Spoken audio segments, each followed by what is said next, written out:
The elections we had on September 28th were not simple elections. This was a test for a democracy under attack. Russia spent hundreds of millions of euros in these elections to illegally finance political parties.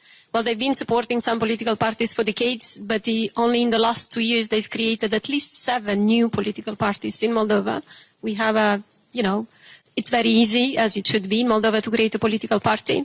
Of course, all these attempts to destabilize the country, all these attempts to hire people on the ground to produce disinformation in addition to what we have been receiving from Moscow.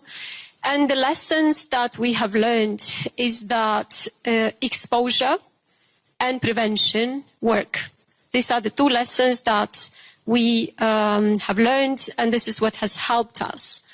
Because we have been exposing, and it's not only the government institutions, but it's also the press, the international press and the local press. For a year, the press has infiltrated, and then later on showed how Russia has been hiring people in Moldova, paying them monthly salaries, teaching them how to create thousands or hundreds of accounts, and then sending them the information that they need to post.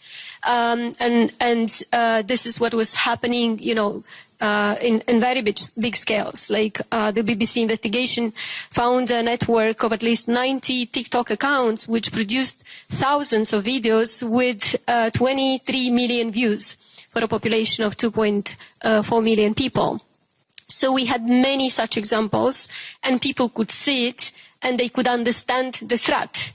And then the prevention, I have to say that after last year's experience, which was very dramatic during the referendum and the presidential elections, our institutions worked really, really well this time.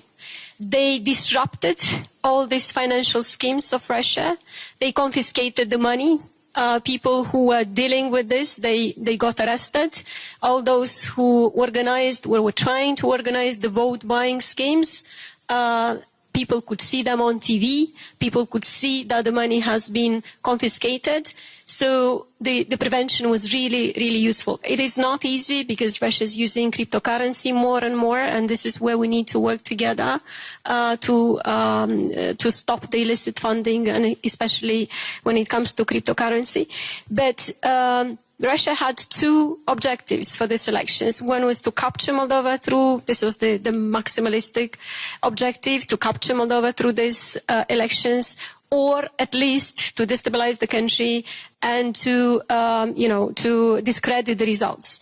And it has failed because both the state institutions worked very hard, but also it was a whole of society response. And of course, I'm very grateful for your support.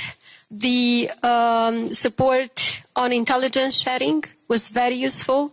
Many people, many countries in this room helped us. The cyber defense, we were in a very difficult situation with cyber defense.